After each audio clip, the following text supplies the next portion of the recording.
fazer agora a revisão sobre epicurismo, tá certo? A filosofia epicurista, ela vai ser criada por Epicuro de Santos. E justamente Epicuro, ele vai ser uma pessoa, tá? Que ela é totalmente contra as ideias do estoicismo. Lembra que o estoicismo é uma doutrina não, né? Uma filosofia onde as pessoas, elas têm que ser ligadas à natureza. Então, essa ligação com a natureza justamente é para aquelas pessoas que têm a noção, eu tenho que controlar aquilo que eu posso controlar. Então, por exemplo, se alguém morreu, eu vou fazer o quê? Sabe? Eu não tenho como mudar os fatos, então, beleza. Morreu, acabou em terra. Não tem como eu controlar isso. A morte é inevitável. Coisas que são inevitáveis. Eu fui roubada. O que é que eu posso fazer? Eu tenho que ficar me lamentando pelo roubo? Eu não posso fazer isso.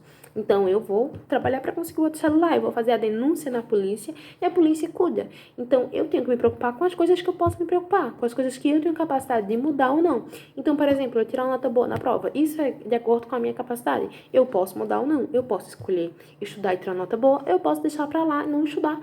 E eu, consequentemente, ter que fazer de acordo com os pensamentos que eu tenho ou tirar uma nota baixa. Então, o estoicismo baseava-se nisso, certo? Então, é justamente eu ter a capacidade de me importar com aquilo que eu posso mudar e que você tem que se ligar ao natural.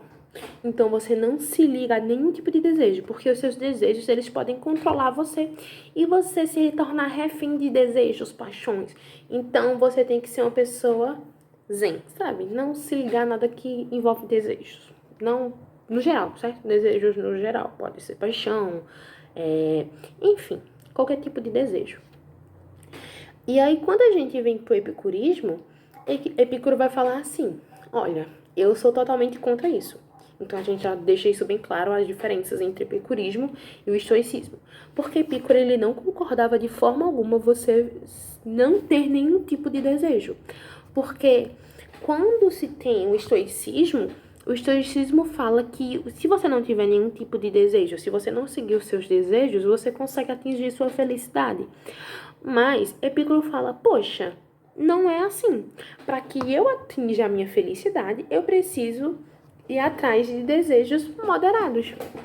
Então, por exemplo, eu tô com fome, estou com desejo de comer uma pizza, certo? Eu vou lá na pizzaria, compro uma pizza, 8 fatias, né? E eu como 2 fatias, eu estou cheia. Então, isso para Epicuro, tá? É justamente eu estar adquirindo a felicidade, certo? Eu estou adquirindo a minha felicidade. E essa felicidade é moderada. Por quê? Porque não foi extrema, sabe? Não foi levada ao extremo.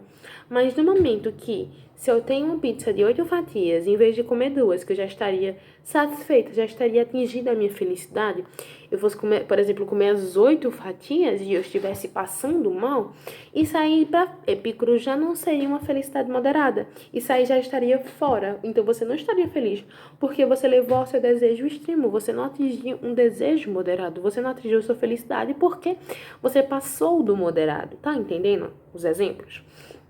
Então, Epicuro se baseia nisso. Para você conseguir ter sua felicidade, você precisa justamente estar ciente de que você deve seguir seus desejos, que são desejos moderados. Não precisa levar ao extremo. Então, você atingindo o meio termo, você consegue ser feliz. Sacou? Então, é isso que ele quer. É alcançar, tá, a felicidade diante dos desejos que são moderados, tá? Os prazeres ou desejos que são moderados. Então, outro ponto também é que ele traz que a amizade é um fator importante para você conseguir a sua felicidade. Porque justamente, vamos ter 4 amigos, certo? Esses 4 amigos estão tendo uma conversa prazerosa, uma conversa que vai trazer e vão atingir uma felicidade ali, certo? E quando a gente tem amizade, todos os membros eles vão estar passando por um processo de felicidade.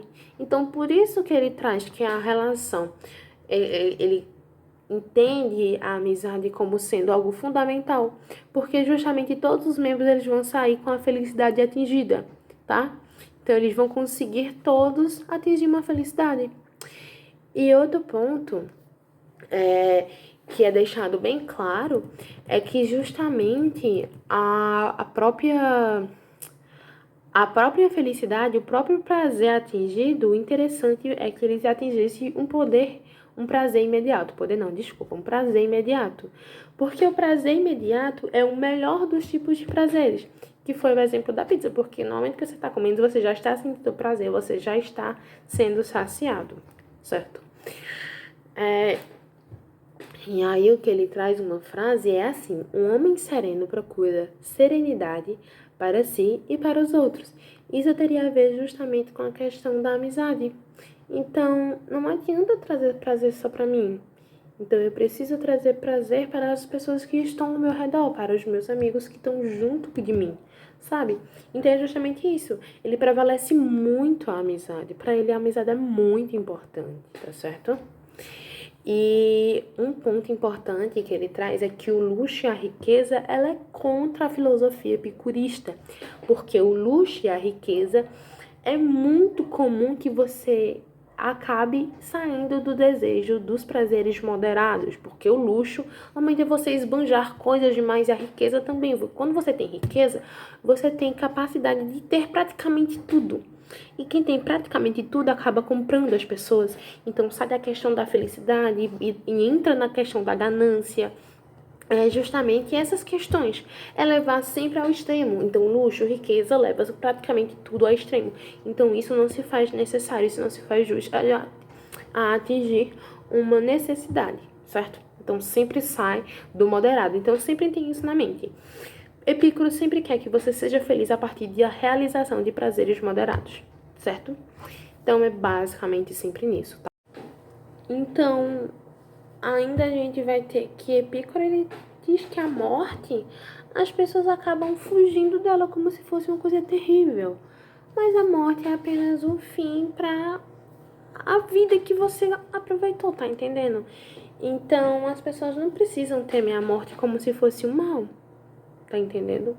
A morte, ela tem justamente os seus fins. É como se fizesse realmente parte, tá bom? Enfim.